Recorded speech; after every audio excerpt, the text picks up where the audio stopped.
You told us that you have a new album coming out called Trespasser. Tell me all about it because this is new news. Yes, the record is a spiritual sequel, which sounds funnier now that I've seen the movie Anaconda, because anything that when they say it's a spiritual sequel, it's just like, it's Anaconda. A lot of these songs started brewing in my cross-country drives. Those journeys brought me into a realm where I was alone a lot and I was made to consider culture. It's about bearing witness to others. Gosh, even when you speak, it's poetic. I am telling you, NASA, you got to get me up there in them stars. We do have to talk about NASA because you did mention that you were friends with Christina Cook, who was one of the astronauts that just went on Artemis. I'm an advocate for women in STEM, so I've done a lot of work with NASA. I don't know, if they let Shatner up there, they should let me up there.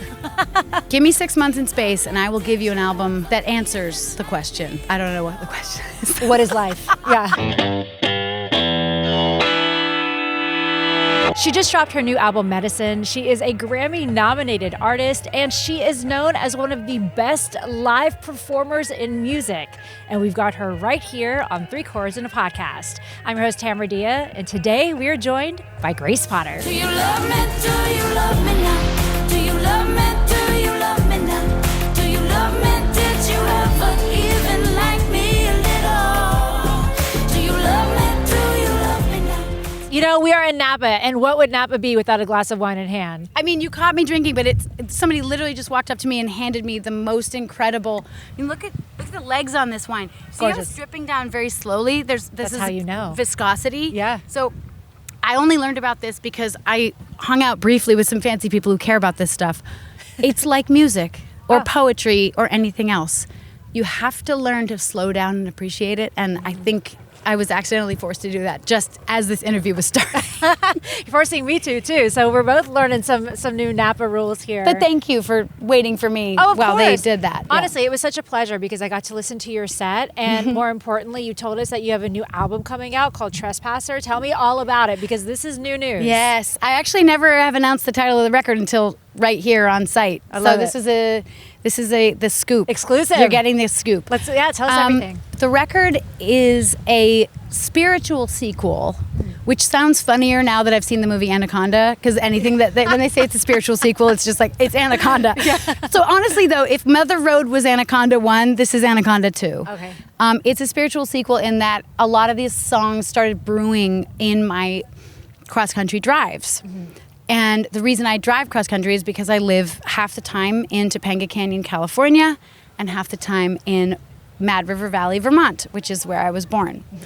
So those journeys brought me into a realm where I was alone a lot and I was made to consider culture and really absorb what way beyond the truck stop has to offer and what those stories that travel through truck stops are really holding with them. And the songs are not just empowering to hear, but to be the witness and the person that got to write songs where I saw people's lives and I made something of them because I don't think those people would have made them of themselves. You know, it's about bearing witness to others.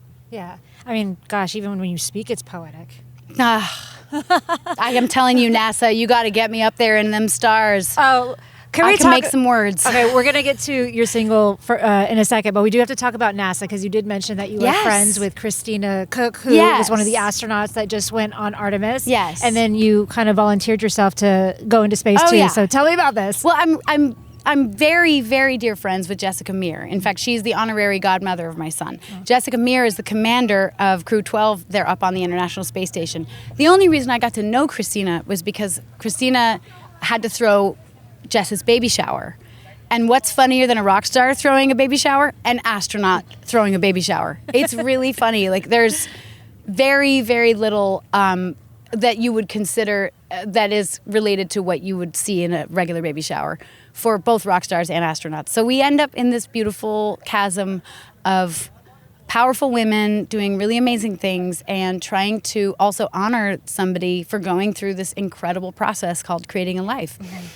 And so Christina and I it was a wonderful and brief exchange of laughing about, like, there is no pleasing an astronaut or a rock star.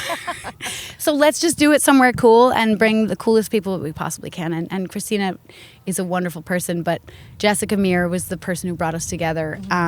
NASA brought me to Jessica because I'm an advocate for women in STEM or STEAM, as we do. So I've done a lot of work with NASA. Nice. So I've been telling them. I don't know if my mental health record and my mental fitness would really.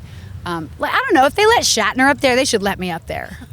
Yeah. No, I'm qualified. Yeah. I am. I'm just going to say it now. NASA, I'm qualified. Send her to space. Send me to space. We need music in space. Jodie Foster said they should have sent a poet. See? There you go. They should have sent a poet. Give me 6 months in space, and I will give you an album that answers the question. I don't know what the question is. What is life? Yeah.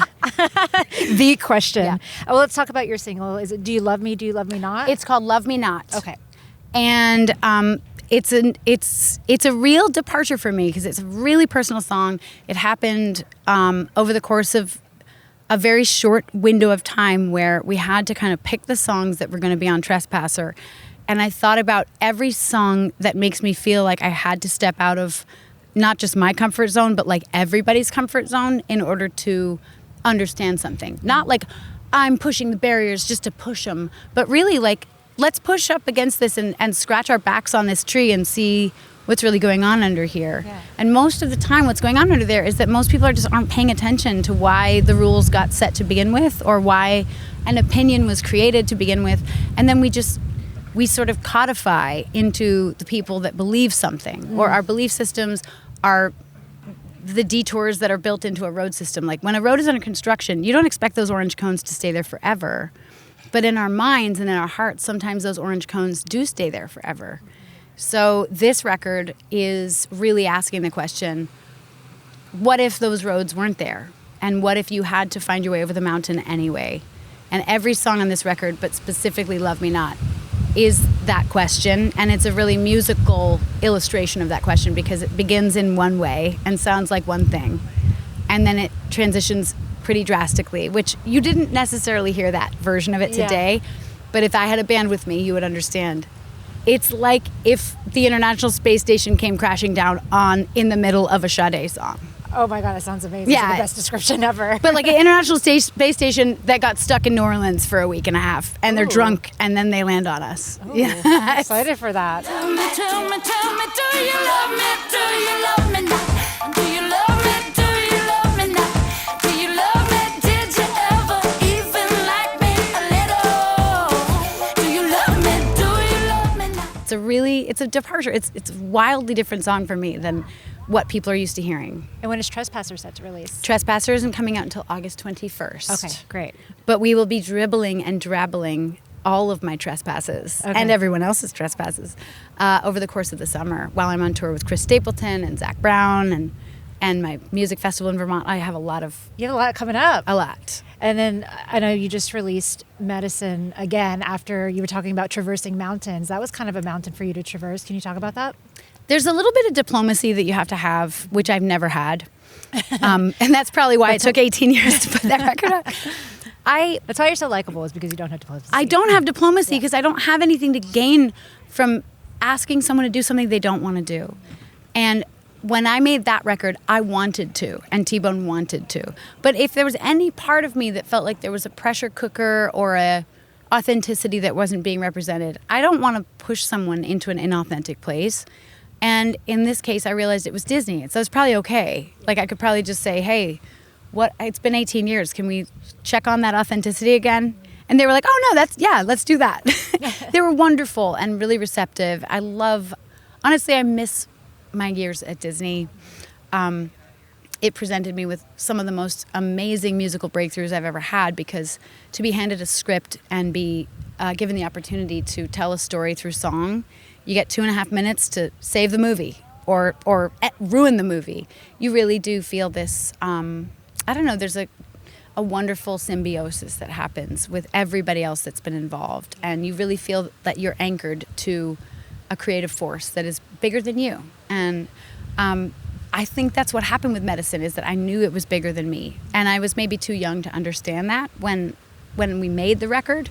But in the years that lapsed between, I realized that the record and T-Bone Burnett himself and all the players on that record were just so talented. It would be a shame not to share that. Yeah, well, we're very happy that you did. Another song you shared with us when you performed it today with Maggie Rose was your Grammy-nominated song. Can you talk about that collaboration and just, the specialness that it was to perform with Maggie here on stage today? It's fun whenever Maggie and I get together because she is a force for good in the music industry. And she reminds me of the musicians I love the most that I see like holding the torch. Some of whom we've sadly lost, like she reminds me of Greg Allman.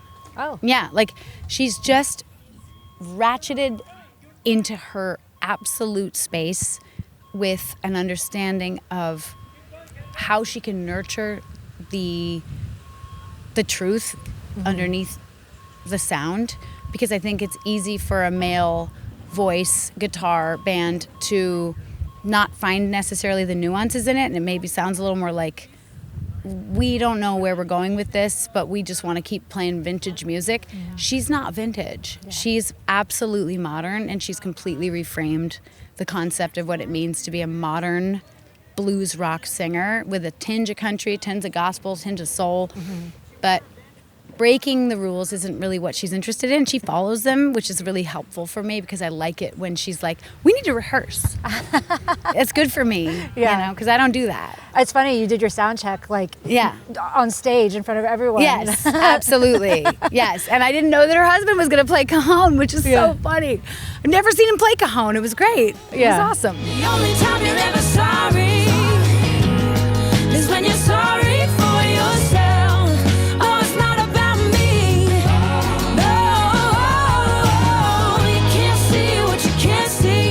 You don't know how to be happy for somebody else. You're bringing clouds to my beach, salt in my tea, poison in my well. What an exciting day it's been. Thank you so much for all of this. And thank you for I want staying you to. here. Oh yeah, of course. Oh, I've been waiting. I know. Wine. I've been marveling at the legs on this thing. So Yes. you just I don't know if you can see this, Tommy. Like, can you zoom in on this magic? Yeah. Because this ain't just like a regular wine. This thing has what we call legs. Yeah. It's giving these vectors. It's kind of like if you went to the surface of Venus and you're looking at the atmosphere, you don't know where the clouds end and the atmosphere begins, where the ocean is, where the gases are, where the sulfuric acid could choke you to death. But what's true about this is that the content is deep and that people have put a lot of intention into it. And the same could be said for every musician that played here today. I was going to say, again, the poetry with you, it just kind of comes out. Also, not for nothing, I do feel like you belong in space. I'm going. Yeah. I'm like, this conversation, comparing this to the Venus atmosphere, like NASA. They got to check my vitals first, but I think if I pass, I'll go. It's so great talking to you. Thank you so too. much, Grace. Cheers. We'll do a mic cheers.